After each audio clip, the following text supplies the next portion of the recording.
Welcome to another edition. 301, I believe, Dr. Eric E. Lopkin, correct? Yes, it is. Can I give you a little trivia because I love baseball history? Go ahead. Do you know why that's relevant? Why is that relevant? Because if Mickey Mantle didn't do his last year, he would have had a 301 batting average instead of 299. That's huge. Yes, it is. Yes, it is. So, on more important topics, and this is excellent, 301. And what the average podcast does what, 100? I'm sorry. Could you reiterate that? From what we've been told, the average podcast reaches under 100 episodes.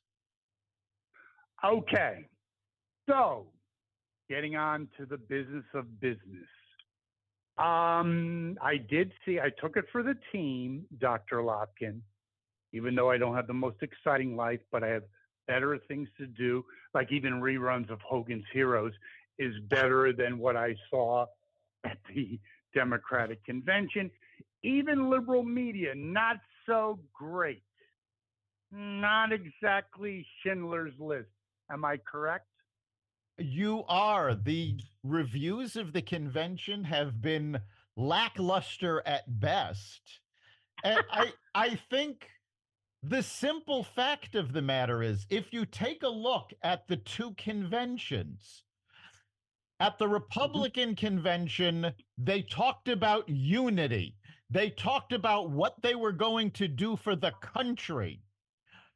The Democratic convention has essentially degraded into Orange Man bad.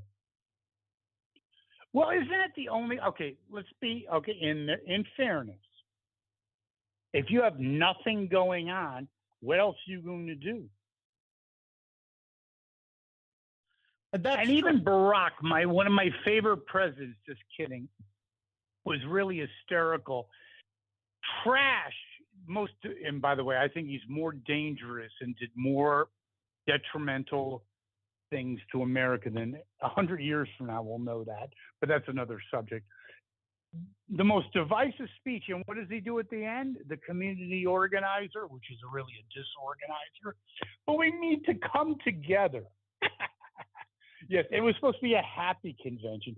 If that's happy, you need, what do they have? Prozac. They should have handed.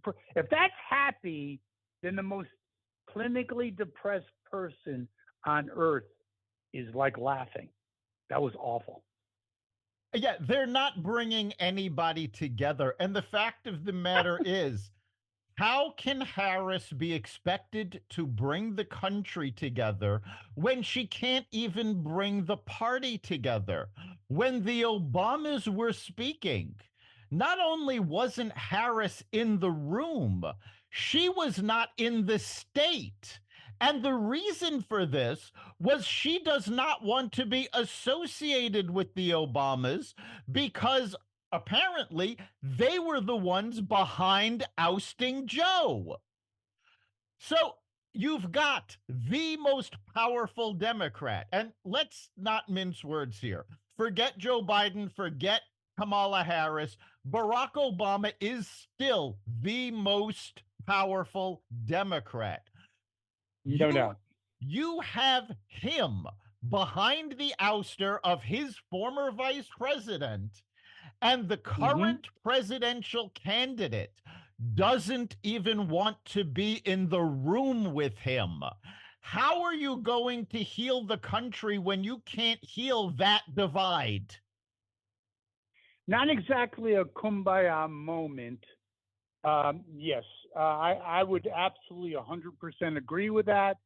One thing that does fascinate me about Obama, that is Barack, not really his wife, is that being someone that was in sales, he presents himself as the nicest guy. He would cut your throat in 5 seconds. Oh, he's yes. Pragmatic. We talked about. Go ahead. We talked about this back when he was still in office on terrestrial radio. I did interviews with high ranking Democratic officials who all described Obama as, if you don't agree with him, he will cut your throat. The only people he allows to speak their mind are people who agree with him. He does not want to deal with dissenting opinion. No question about it. Even, forget about if you like Trump or not. I mean, it's never happened that a former president, you talk about democracy, a former president, so you go for the debriefing, in the same time, he's spying on you. That never really gets the air that it really should.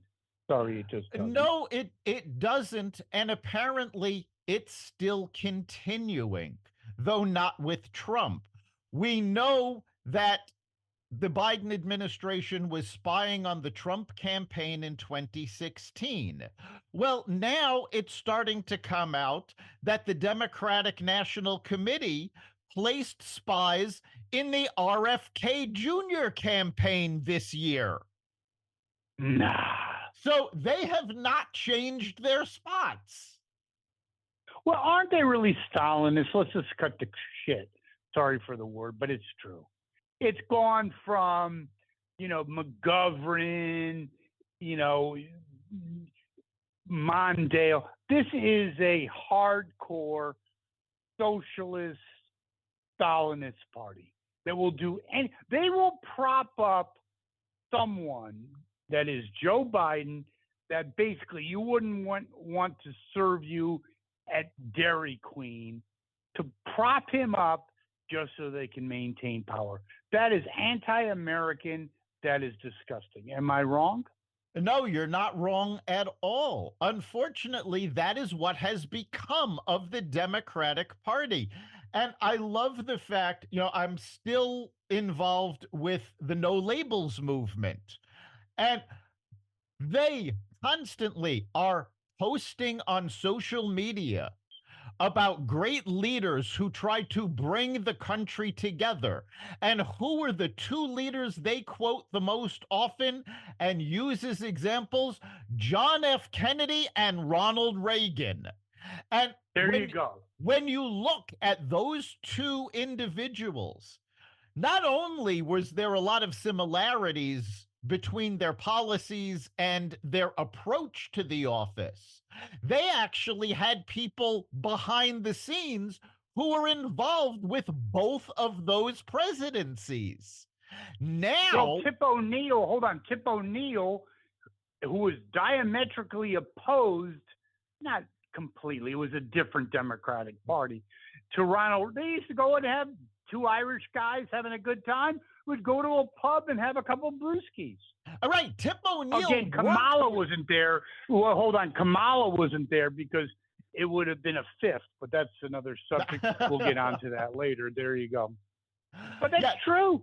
But Tip O'Neill worked with Reagan the same way Newt Gingrich worked with Bill Clinton.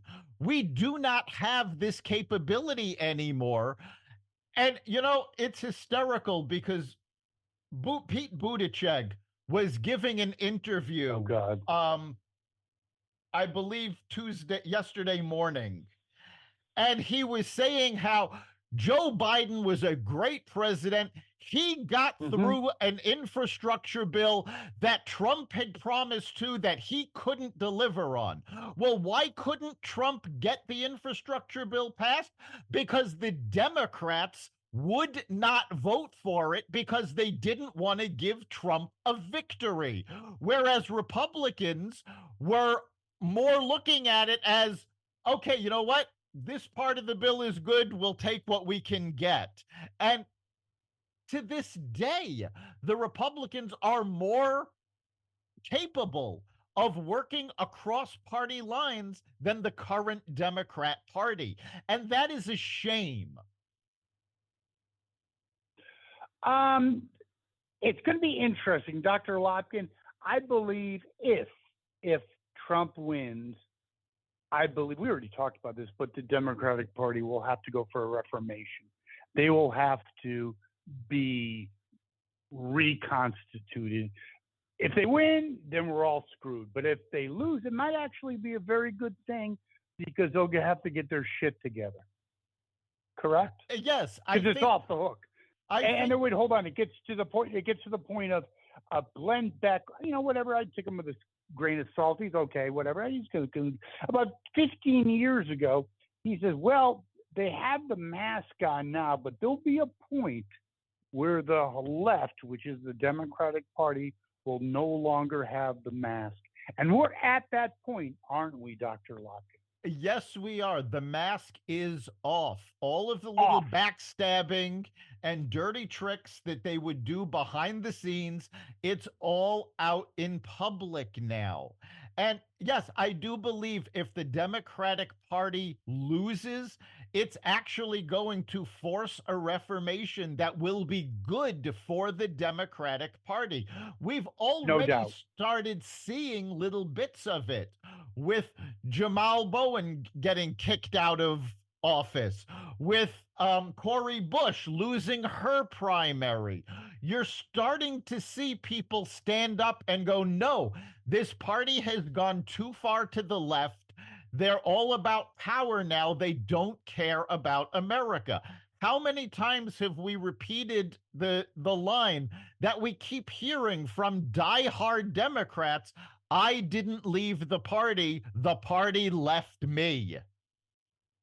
No question. And just as an aside, between the both of them, the two squad members that have been unceremoniously dismissed, I would have to say, as an educator, I'm pretty good at guessing IQ, combined, what do you think, 160, 170? Oh, combined. No, that's way too high.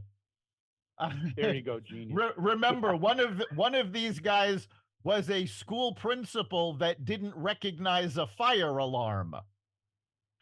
And how he got to be a school, that is a completely different podcast. We'll just go from there. Yes, there you go.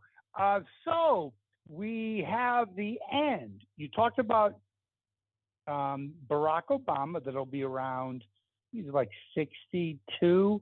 So he'll be around for another at least 30 years, God help us all. And he'll never leave Washington, by the way. A thorn in America's back, but that's another issue again. But we have Uncle Joe. It may be the last time we saw Uncle Joe, but he went out. It would be like the last concert of Led Zeppelin. He went out in Uncle Joe style, didn't he? Incoherent, yelling, jacked up. Who knows what the hell was going on? Well, the Democratic convention is being run so poorly that they had to delay Biden's speech until almost midnight. Now, we know that Joe Biden cannot handle that. We've been told by his own staff that he calls a lid at 4 o'clock. We saw the debate, what happens when he had to be, up later. This was absolutely unforgivable of the Democrats. If you had any respect... Let me interject. No. You have an amazingly great point. But they are the party of caring and LBGQXL7. They let an old guy twist in the wind, to use a Nixon metaphor.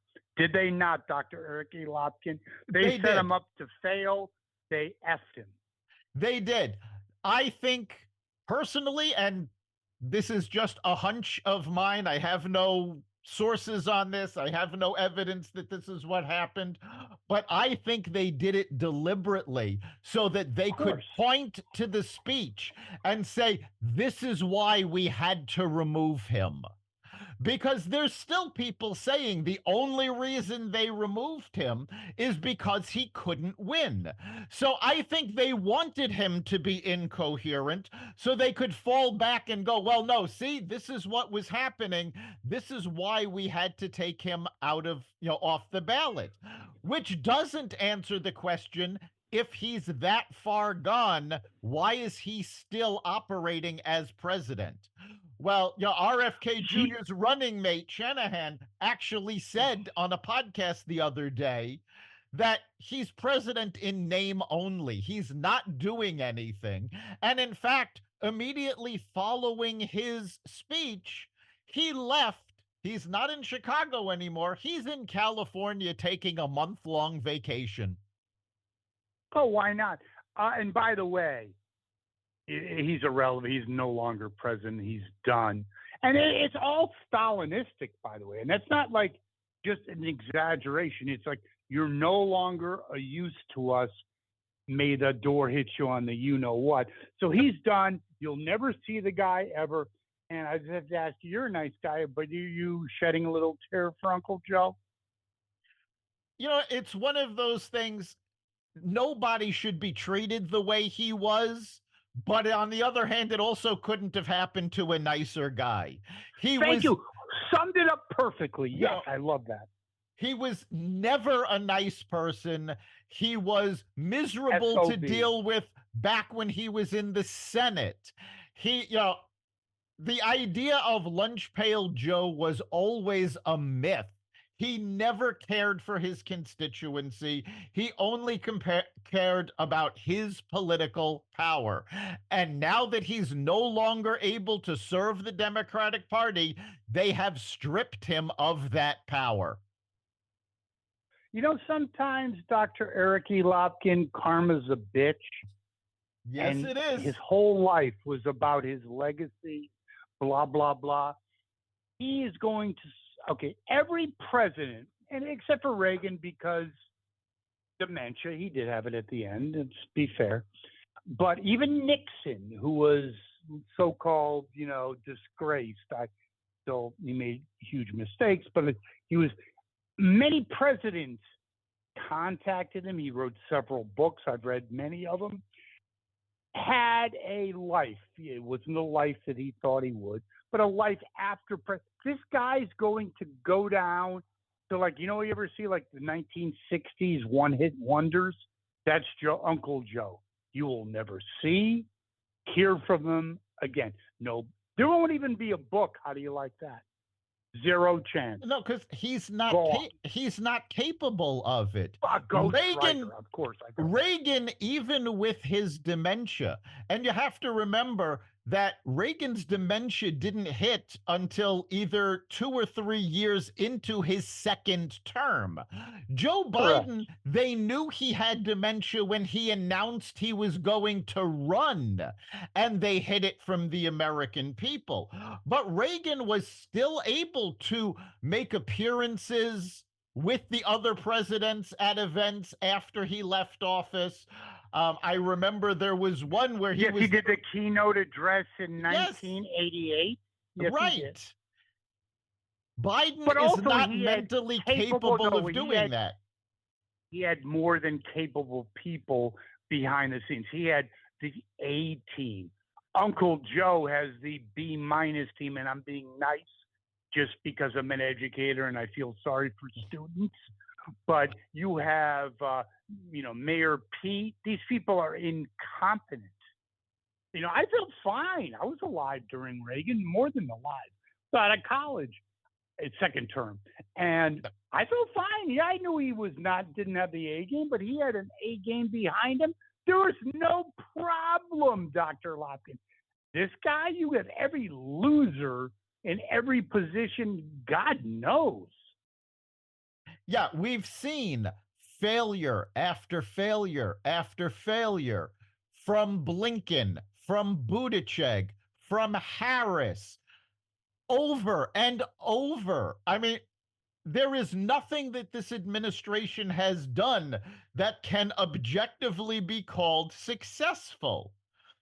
Even their wins, like the infrastructure bill, they spent I'm blanking on the number, but I believe it was $4 billion to get 16 EV charging stations up and running. I mean, so actually, Dr. Lopkin, I think you're being nice because you are a nice guy. I think it's actually 6, but who cares? Is it 6? Well, as I said, I didn't have the numbers at the top of my head. You know what? Yes. The thing is a complete disaster. Yes, even their wins were losses. And it's because they did not have capable people. And, there was a lot of talk during the Republican primary about how deep the Republican bench was. And it was. Tim Scott could step up in a minute. J.D. Vance could step up in a minute. Nikki Haley could step up in a minute. There was a bench. There were dozens of people that weren't running for president. Elisa Stefanik could step up. There were tons of them. They had a deep bench. The Democrats, there was a reason that they didn't allow a primary. They didn't want to showcase the fact that they had no one capable of running. Even Harris's big, amazing accomplishment, according to people at the convention that were interviewed, her accomplishment is being vice president as a Black woman. Well, guess what? She had nothing to do with that. She didn't win a single primary vote. She didn't win a single primary vote in 2020 or 2024. She is the only person. This is now going to be her big accomplishment. She is the only person in American history to run for president without getting a single primary vote. Whoa. But they are the party of democracy. How can you say that? You're a very intelligent person. They're the party of democracy. Yeah, what happened? The facade of them fighting for democracy is falling apart quickly. And people are seeing it. Democrats are saying, you know what? I don't like Trump, but I can't vote for Harris because they installed her as a coronation and nobody voted for her.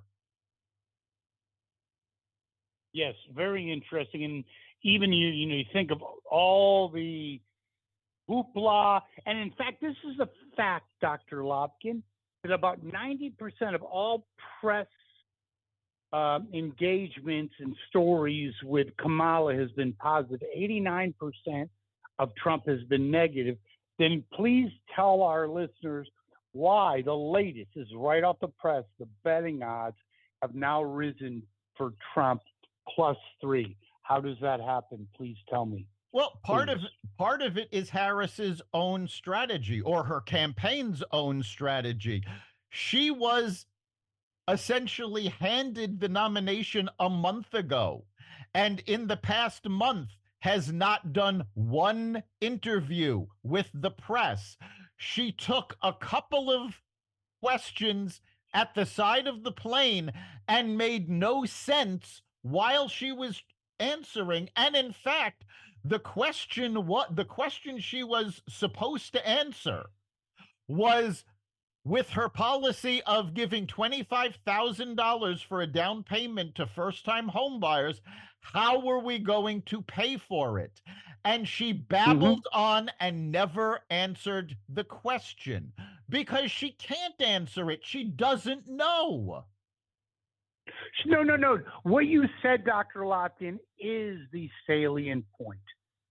She really doesn't know. Look at her background. You talk about the bench. A lot of Republicans have private sector experience, have run major operations.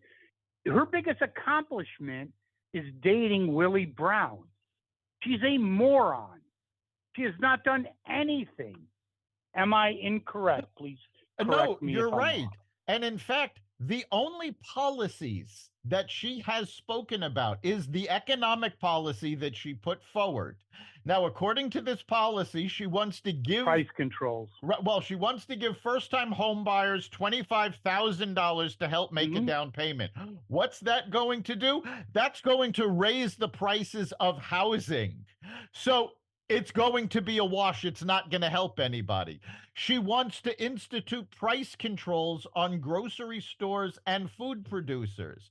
Now, previously, she's also said she wants to raise the minimum wage. Well, guess what? If you raise the costs on food producers by causing them to have to pay the labor more. And she's already said she wants to raise the corporate income tax to 28% from 21%. So you're raising their taxes, you're raising their labor costs, and you're going to put a cap on how much they can charge. Grocery stores on average operate at a 1.5 to 2% margin. This will destroy that margin and force these businesses out of business. You're not going to save people money at the grocery store by doing this. You're going to make food harder Create to find. shortages. Yep. A couple things on that, okay? First of all, she has no appreciation, and she shouldn't have any appreciation because she's never been there. Okay, so Frosted Flakes raises their prices 200%. Okay, so you're in community college or in high school. The first thing you would know is then people, hello, pay attention, people don't buy cornflakes anymore. They buy wheat thins. Hello, it's not, it's like the basic economics of anything. Yes, it is. I and mean, you're and actually seeing this with restaurants right now. Fast food restaurants are actually lowering their prices, not because of any threat from the government, but because people are cutting back because they can't afford it. It's called market forces. Yes, something the Democrats have no idea about. And the other thing about your $25,000 credit, I've heard that many times about it'll increase prices by $25,000. I disagree. I think it will. Oh no, it'll increase by prices. more. Thank you. Yes, thank you. Because now people who have no business buying a house, so the price is $350. Well, they could now have a house. So let's just make it $450. And who gives a shit? What you're going to see is another housing meltdown like we saw in 2009, where people are getting loans that they can't pay back, where houses are going to go into foreclosure. And we've also seen another example of this when the government made it so easy to get student loans. What happened? Did it make it easier for people to go to college? Yes. Did it make the cost of college go down? No, the cost of college has skyrocketed because the money was easier. For a college education in terms of cost, okay? I'm sorry to say, be careful for the unintended consequences of what you do, liberalism, right? Yes. So you have student loans, so everyone can get a blah, blah, blah.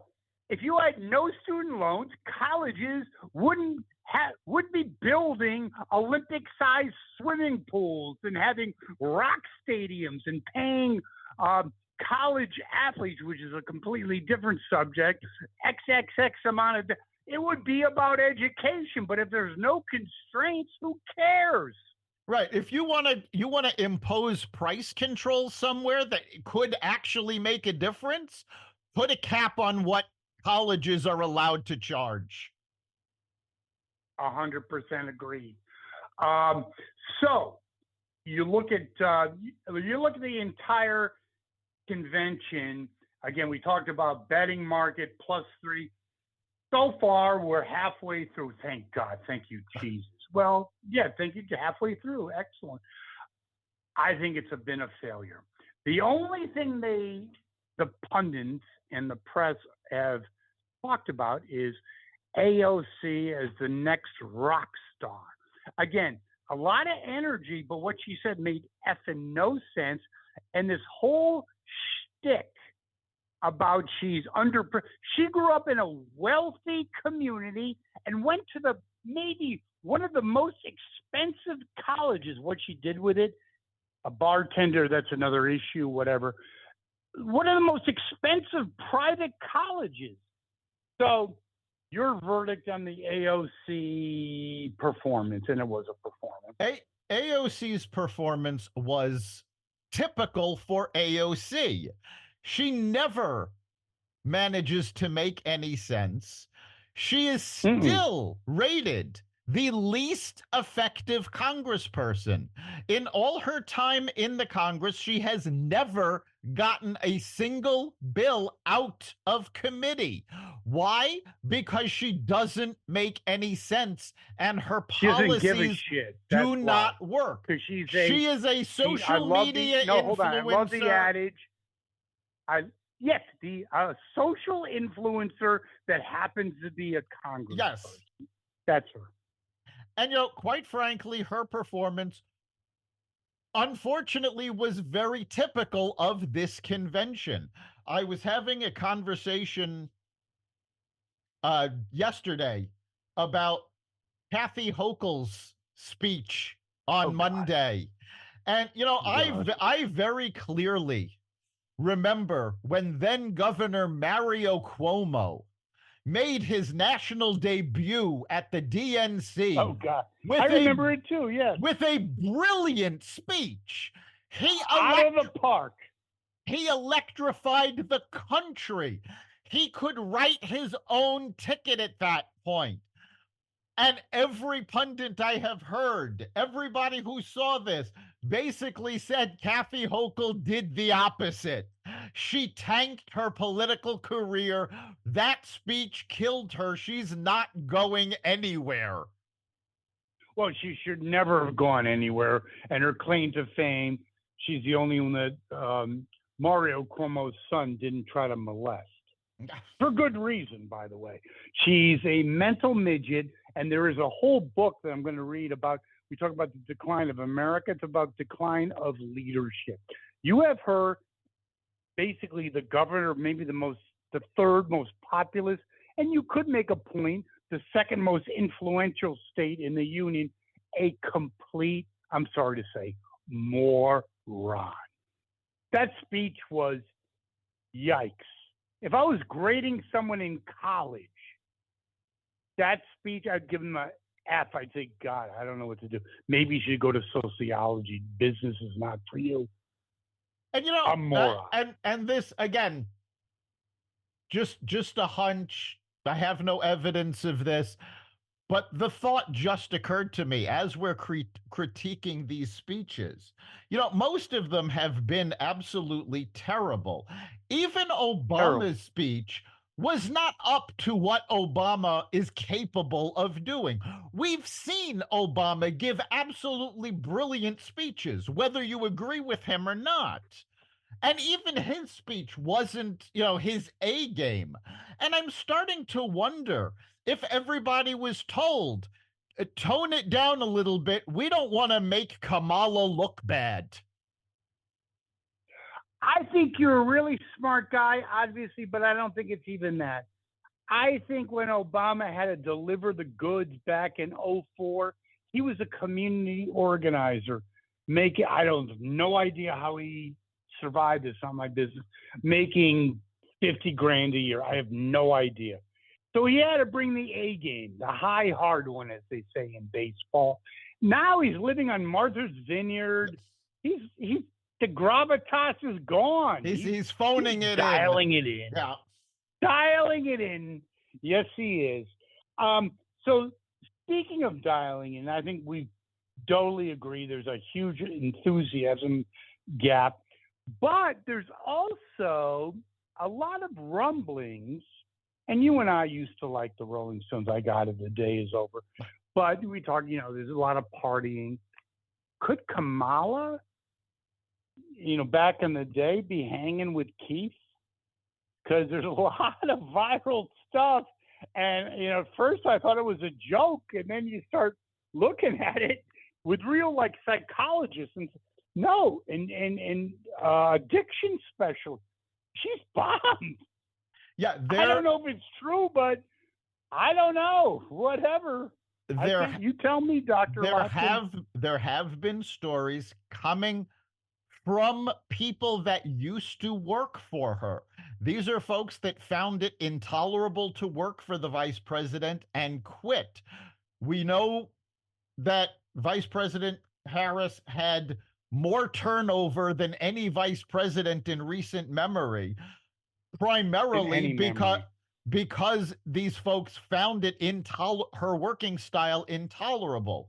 Well, a lot of them are starting to come out and say, yes, all the cackling and the laughing, the word salad. It's not because she's stupid. It's because she has a drinking problem. Now, I do not, under any circumstances, want to make light of this possibility. Alcoholism is a disease. Yes, it is. If she is an alcoholic, I wouldn't blame her for this any more than I blame Biden for getting dementia. But it's another indication of what is the Democratic Party hiding from the American people. It is absolutely terrifying, the possibility that over the last 3.5 years, the United States of America has been run by someone with dementia and someone who is half in the bag. I mean, this is not a joke. I am not criticizing Biden and Harris for these conditions, but it is a terrifying possibility if it's true. I actually think of this dementia you can't help.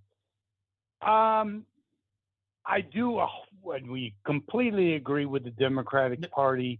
It's all about power. Uncle Joe, yeah, he was never the brightest bulb in the Christmas tree.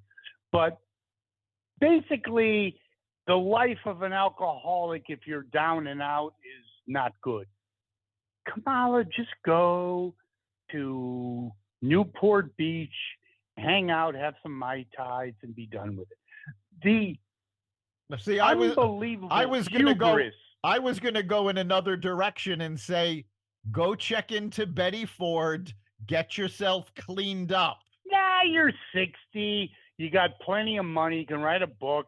Just go out. Who gives a shit, right? But the point is, you have the hubris to think you are ready for you're a drunk. And I don't know if it's true, but what I saw, okay, there's two choices. Either you're drunk or you're just effing stupid.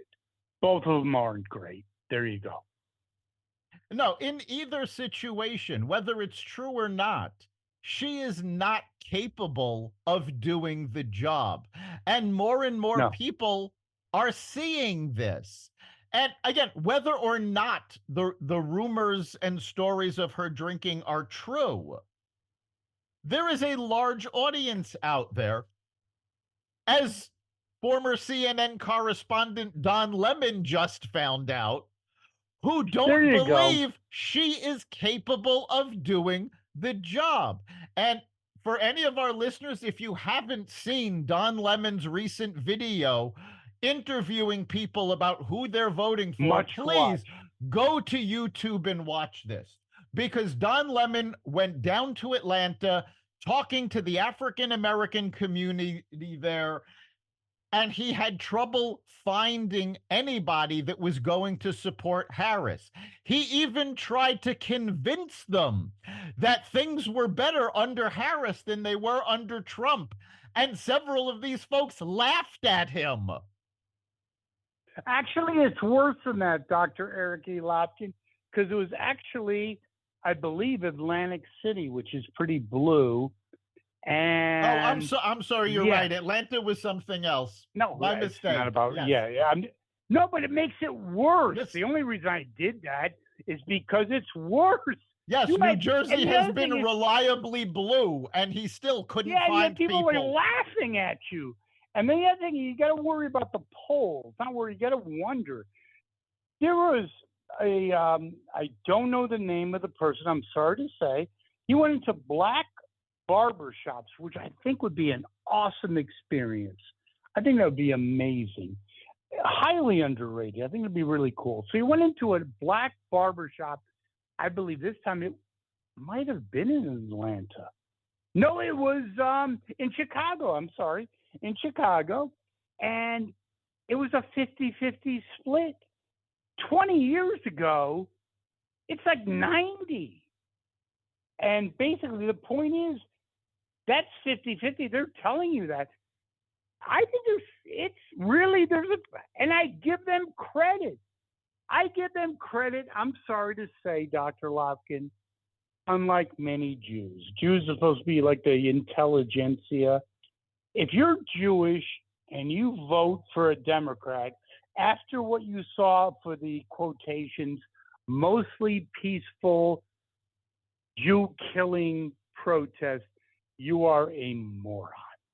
Blacks have a lot more brains than Jews, in my own mind, at this point. Well, I'm sorry to say, but that's my honest effing opinion. That brings up an interesting point, because a Jewish leader was recently interviewed, and they were asked why there is such a huge Democratic component among the Jewish people.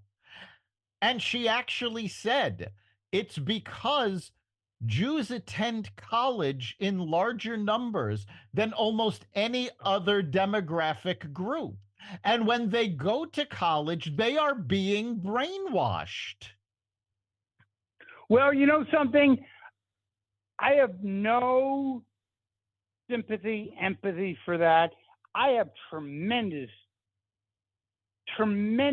enthusiasm for blacks leaving the reservation. Many of them, disproportionate numbers of them did not go to college versus Jews, but they got the effing brains to figuring out there's no excuse. I'm sorry, there's no excuse. I'm not making an excuse. This is the explanation that was given. No, I'm not disputing that, but there's no excuse for that. Okay? Hello, genius. Not you, the Jewish population. If you don't wake up and smell the coffee, God, I don't know what to tell you. Well, again, we are seeing that awakening. A recent poll in New York City showed 50% of Jews that were polled were supporting Donald Trump. That is big, because quite frankly, that may be enough to swing New York City. And if New York City doesn't drag the state blue, upstate New York, Long Island, these are actually very Republican areas. It's New York City that let me keeps just interject dragging it blue. Dr. Lofkin, let me interject one thing. One thing about Jews, which I am a Jew, which I have a real problem with liberal Jews. This is me.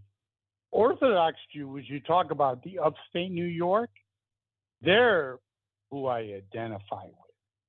And your point is well founded, especially after this convention. It moves another 10% in New York with the so-called intelligentsia.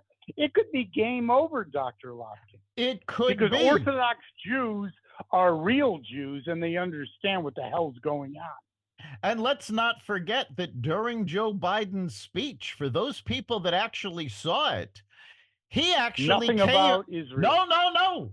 There was. He actually came out and said that the protesters outside the DNC had a point. He was defending the pro-Hamas protesters. So if you watched this, you have to say, wait a minute. These people are trying to exterminate us. We cannot let people in power that are going to support that. Education, because I have a lot of blue-collar friends, and I have learned to live this, Dr. Lofkin. I used to be really, really hell-bent on college. What I've learned is that your regular person, I've been to bonfires with them, I've had keg parties with them, and they have a lot more common sense than your so-called intelligentsia. Oh, and yes. When I run our intern program 100%. For our company, I go for high school students. I don't want to deal with the kids from college because they've already started to be indoctrinated. They're not learning what they need to know. If I can get them in high school, I can actually teach them skills before they get to college and give them a leg up. Very well done. So, getting to our big breaking news story, we have one more thing, Dr. Eric Lopkin, to deal with, and that is the revised job numbers. Okay, I've been around the block. I've seen it all. And it used to be like, I don't know, 50,000 jobs. So you just take it from there, Dr. Lopkin. You're the doctor. Go ahead. Yes, the Bureau of Labor Statistics came out and announced today that the job numbers that they have been giving us for the past year, technically it was the year ending March 2024, were overinflated by 818,000 jobs. That is What's wrong with a million? No, Dr. Lopkin, that is a the million, largest. It's no big deal. That is the largest misstatement of jobs since 2009, when people were being laid off left and right. And they couldn't calculate it. It wasn't because well, it could have been a combination of both. Yes, you're well founded in that. So basically, it was one big bunch of bullshit. Yes, and let's not forget that the job numbers are what the Biden administration, or excuse me, the Biden-Harris administration has been touting as proof that Bidenomics works. Well, guess what? Your one proof just went out the window. So now you have go. You have fewer jobs being created than you claimed. You have higher inflation. You have higher mortgage rates. There is absolutely nothing that the average person can point to that says, yes, I am better off now than I was 4 years ago. No, there is. You're missing one of the quintessential points. Racism. Yes, I'm sorry, I'm correct. Racism. I don't think racism has what else gotten do you any got? better. Racism. I know that. I'm not talking about actually analytically. I'm saying, what else do you got? Oh, well, Trump went to a place in Michigan, and they said, you're going to where they had a Ku Klux Klan rally, I don't know, a month ago. I have no idea. And they were grilling him, fake grilling, obviously. Right. And they said, well, guess who was here 2021? Hello, genius. But that's all they have. It's really sick. I honestly believe that on November 8th, after the election is over, if we do not have a Harris presidency, you are going to see on CNN, well, maybe not CNN because they've actually been turning around lately, but certainly Joy Reid on MSNBC, Whoopi, Joy, and Sunny on The View, they are going to be yelling at the top of their lungs that the only reason Kamala Harris lost is because America is racist and misogynist, and they couldn't vote for a black woman. And it'll have nothing to do with the fact that she has no capability of doing the job. I got that 100%, but let's just dial it back. Okay, let's just say CNN's found Jesus, so to speak. Okay, so you look at the combined viewing audience of who cares? They're psychopaths anyway. Who gives a shit? It's like these people, basically, like we talked about, I think it was like 2 months ago, if I was a psychiatrist and I wanted patients, you always do the whole thing about prospecting for clients. I would get the viewing audience in my area of MSNBC, and that is ripe for the picking. We have our last. Go ahead. Sorry, Dr. Lopkin. It is true. And, we're going to see. I honestly believe that the Democratic dysfunction that we saw in 2017 after Trump took office, I think that's going to pale as to what these people are going to go through if he wins again. Here's where I think I might be differing with you. All right. Because Trump was a virgin in 2016. He knows where the bodies are buried. He knows who to hire the right people. Not like Jefferson, whatever the hell his name is, Attorney General. Is he great at that? No. And he's a one-term. He doesn't give a shit. That doesn't bother me in any way. So what do you think of this, Dr. Go ahead. It shouldn't bother you. I'm just saying, No, I think they're going to lose their minds. Oh, no, lose their minds, but I think it's good. There's not going to be any Russia collusion crap, none of that crap. And speaking of this is completely as an aside, but I love this. I don't know if I sent it to you, but they had one of my favorite people, the basically chairperson of the Senate, our friend, was at a Dominican Republic festival in New York, right? Mr. Schumer. And he walked over, and of course he had the glasses in his pocket. I have no effing idea why that is. And there he thought, oh yeah, Chucky, you're the greatest. They were like, hey, you're effing loser. It was so great. And then the whole crowd was like, get the hell out of here, you're an effing loser. I love that. That's a completely an aside. I don't know if you saw that, but it was priceless, quite frankly. Did you see it, Dr. This is another symptom of what is going on in New York. They are tired. New York at one point was the greatest city in the world. And because of woke policies, it is a crime-ridden cesspool now. It has fallen so far. You know, I still have hopes that someday it will be able to come back, but there are a lot of people who say, this is it, the city is dead. Yes, Tinkerbell, I would have to say, good luck with that one. Only because it's New York City, it has a chance.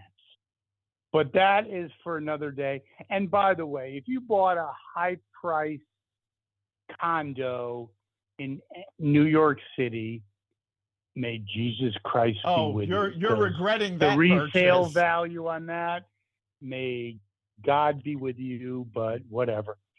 So, the last story, Dr. Lopkin, RFK Jr., it looks like he's going to endorse Donald J. Trump. I'm going to throw it 100% to you. You do the analysis. That's what our listeners want. Go for it. Yeah. RFK Jr. has announced that Friday at 2:00 Eastern time, he is going to be addressing the nation. There is a strong possibility, based on comments from his running mate, that they are going to pull out of the race and endorse Donald Trump. There has already been talk that RFK Jr. may be angling to get a cabinet position in the Trump administration. And I would give it to him in 2 seconds. Absolutely. Now, more than just RFK, though, there is also talk now that Trump, we know he is working with Tulsi Gabbard. Tulsi Gabbard is helping him prepare for his debate against Kamala because she devastated Kamala in the 2020 debate. She electrocuted him, and it was check, please. There you go. Now there is talk that she might have a place in his administration. I hope so. You are talking about the fact that Donald Trump is now reaching out across the aisle to people who have gotten tired of the left-wing shenanigans of the Democratic Party and bringing them on board. Well, guess what? RFK Jr. is going to bring Democratic voters with him. Tulsi Gabbard will bring some Democratic voters with him. Not the diehard liberals like the Jessica Tarloffs of the world. Who gives a shit? Main Street Democrats are listening and they're saying, wait a minute, Harris hasn't talked to the press. She hasn't said anything about what she's going to do to help us. We were better off under Trump. Now Trump is reaching out to build an even bigger tent, and people are responding. I honestly believe if RFK Jr. does leave the race and endorses Trump, it may very well be game over, because even the polls that have Harris ahead only have her ahead by 1 or 2% within the margin of error. And most of those don't take RFK into consideration. Dr. Lopkin, I need to ask you, and I'm doing it for our listeners. I believe, why would you wait till Friday if you were not going to endorse Trump? Dr. Eric E. Lopkin, your thoughts?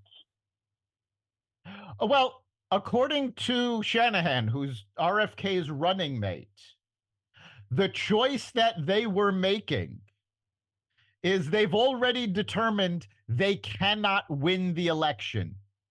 In fact, they've actually been losing out on ballot access. So the decision they had to make is, do they stay in, aim for a 5% vote? The reason this is important is because if they get a 5% vote, they are an official party automatically in 4 years and can make a run as an independent party in 2028. That was their other option other than pulling out and endorsing Trump.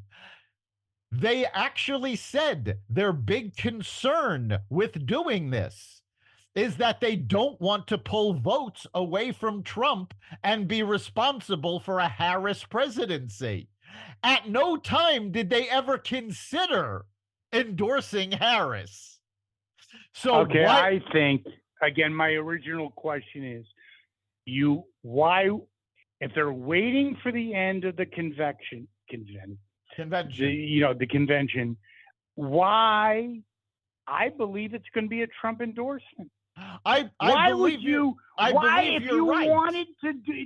wanted to endorse the Democrats, you would do it during the convention. Why wouldn't you? No. They're not endorsing the Democrats. That was never an option. The only two options are to stay in the race and fight, or to endorse Trump. And again, this is according to Shanahan. Why wait till the convention is over? Because either way, this announcement is big enough that it could stop any Democratic bounce that usually happens after a convention. And that's why I mentioned the Friday things, because I believe if you look at the options, if you're JFK Jr., you're 70, I think he's 70-something years old. RFK Jr. RFK, I'm sorry. There is no tomorrow, okay? But if you get a seat, no, it's a definite win for him if he gets involved in the Trump administration. And then he's the game changer. And if he does 2028, who gives a shit? So you got, you're RFK Jr. and you're 75 years old and you got 2%. Who gives a shit? Well, no, you're an asterisk. Their other option wasn't to run again in 2028. It's to form a new party for 2028, the same way No Labels wanted to. It's got nothing to do, 2028 has nothing to do with RFK Jr. himself. But think about what RFK Jr. really stands for. He's big on environmental issues. He's big on food safety. If Trump makes him Secretary of the Interior or puts him in charge of the FDA, that could be a game changer, bringing people into the Republican Party. And if Trump doesn't do that, he's an idiot, because there's a lot of things. No, You nailed it. That's why you're Yeah. the doctor. Because, no, you are the doctor because that's what it is. You bring him in. He has a life. That's my point. I didn't do it as articulately as you did. But, yes, who gives a shit about you're 70-something years old, 28, whatever. Might as well be like, the Star Trek. Who cares? But now you're in the game. You're a power player. Well, He's going to do it. I honestly do believe he is going to endorse Trump. But you are forgetting one thing. You keep saying 2028, he's irrelevant. He's a Kennedy. And there are younger Kennedys who are working on his campaign. The Kennedys but they are don't not like him. No. Yes, they do. The Kennedys, the older Kennedys don't like him. The younger Kennedys are working on his campaign. They are with him. They're the ones that would be benefiting from 2028, not RFK Jr. Okay, that's a completely different story. And by the way, what's his sister's name? Not RFK, JFK Jr.'s sister. And it doesn't make a difference. But I have to say, I'm not a mean person, but she ran for Massachusetts senator, and she lost. She is not exactly a Mensa Kennedy. I forgot her name. But yeah, she's a genius. I don't know. That's a big. Go ahead, Carolyn. I think her name is. Yes, Carolyn Kennedy.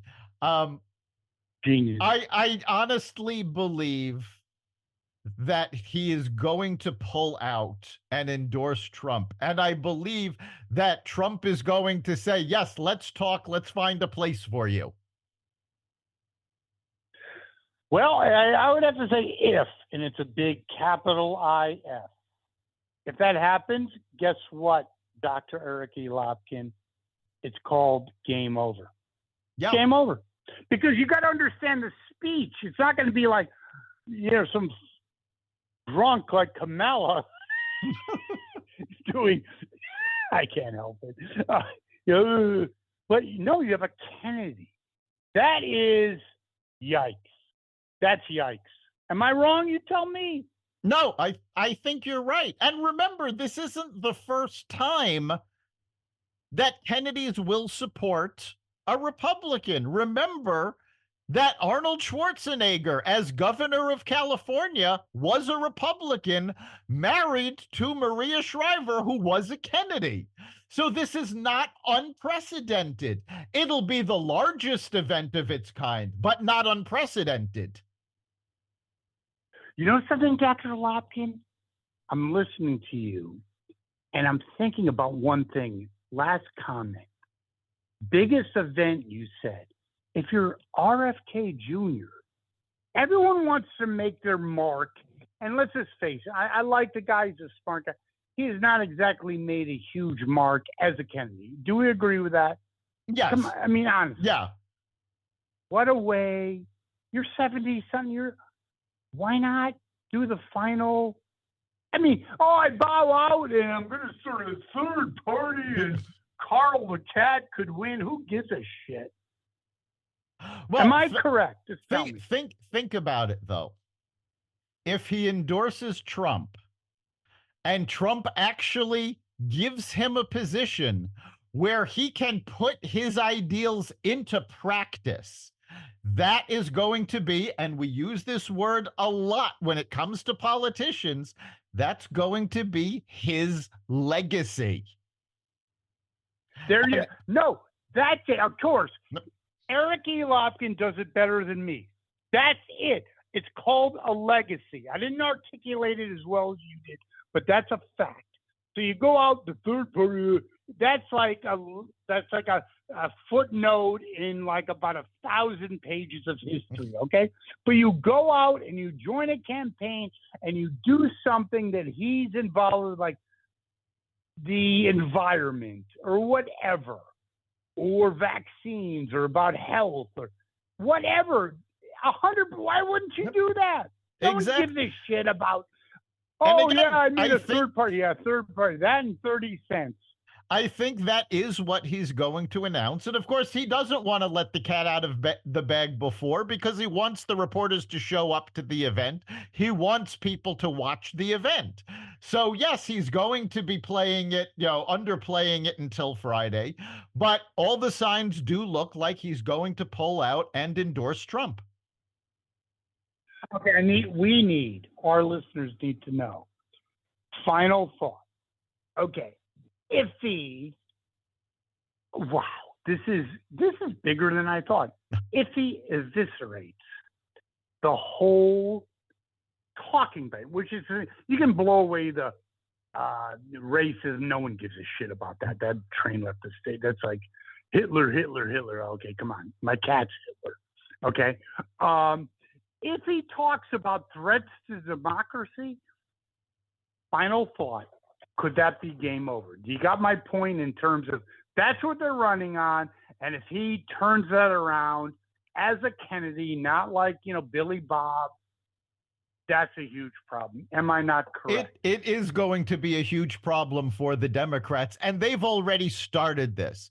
Shanahan has done a number of interviews talking about the fact that the DNC has placed spies in their organization, that the fact that Kamala Harris never ran a primary is a threat to democracy. The fact that they didn't allow RFK Jr. to primary Joe Biden is a threat to democracy. So they've already been talking about this. I have to interject one thing. As a I don't want to be sexist. Well, as a guy, you got your ego. He obviously, forget about everything else. He's pissed. He could have been the president of the United States if they let him run. It wouldn't have been Kamala. There's no way. So he has an axe to grind. Am I not correct? Yes, he does have an axe to grind. And I think that does factor into this. There has not been any talk of any option, even remote, of him endorsing Kamala Harris. So, yeah, I think that's what because if Obama calls him up? What if Obama calls him up and says, you can't do this? It's a threat to democracy. Does that change anything? RFK Jr. will laugh in Obama's face, quite frankly. Okay, I'm just asking the doctor. That's all. Well, Dr. Lopkin, I like this show. This was a good one. It's 301. And again, Mickey Mantle, if he didn't do the last year, would have had 301. But we are on to bigger and better things. We have a great show next week with a subject that we visited maybe a month ago, about the current millennials, Generation X.